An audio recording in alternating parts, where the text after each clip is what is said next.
Halaka, Roiname tapos ikalakal si Rina pera binawi, kapal ng mukha mo.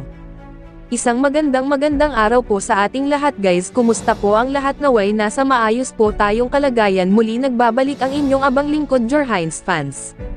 So ito na guys, hindi na po natin patagalin pa, ang ating topic sa araw na ito ay Roiname tapos ikalakal si Rina pera binawi. Gaano ba ito katotoo guys? Ito ay aking napanood sa blog ni Miss Bo Pilmix Vlog. At talagang nabigla po ako dahil sa aking napanood na sa kanyang content ay binawi ni Miss Roiname ang perang nalikom na pinadala niya kay Kalingap Rab. Naku po, gaano ba ito katotoo Roiname? Umayos ka at talagang hindi katatantanan ni Miss Bo Pilmix Vlog.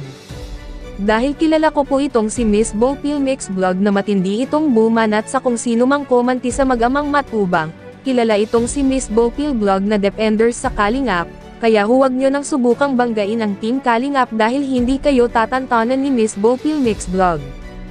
Kaya ikaw Miss Roiname, kung gaano man katotoo itong napabalita na binawi mo ang pera na para sa pabahay ni Rina, ayusin mo ito kaagad para matigil na ang isyong ito. Hindi nga naman tama yung ginawa mo, tapos mong ibigay kay Kalingap Rab ang pera ay babawiin mo. Ano ka, wala kang isang salita na kung sino-sinong mga bigating sponsors ang nilapitan mo para makalikom ng pera, tapos ginamit mo pa pangalan ni Rina para may magbigay sayo.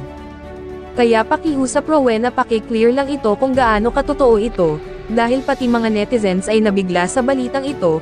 Siguro naman hindi magre-react ng ganoon si Ma'am Bo Pil kung hindi ito totoo. Pakisagot mo po ito Miss Roiname. So guys, kayo na po ang humusga at hintayin rin natin ang paliwanag ni Miss Roiname kung gaano ito katotoo na binawi niya ang perang inihanda para sa pabahay ng ating prinsesa. Sana patuloy po nating suportahan ang mga YouTube channels nila Kuya Val Santos Matubang, Kalingap Rab, Ate Edna Vlogs, at kay Roda Mix Vlog, at ang lahat ng mga Kalingap partners. Pakiyakap na din po ng aking munting channel at paki-like na din sa video kong ito. Thank you so much guys, good day and God bless us all.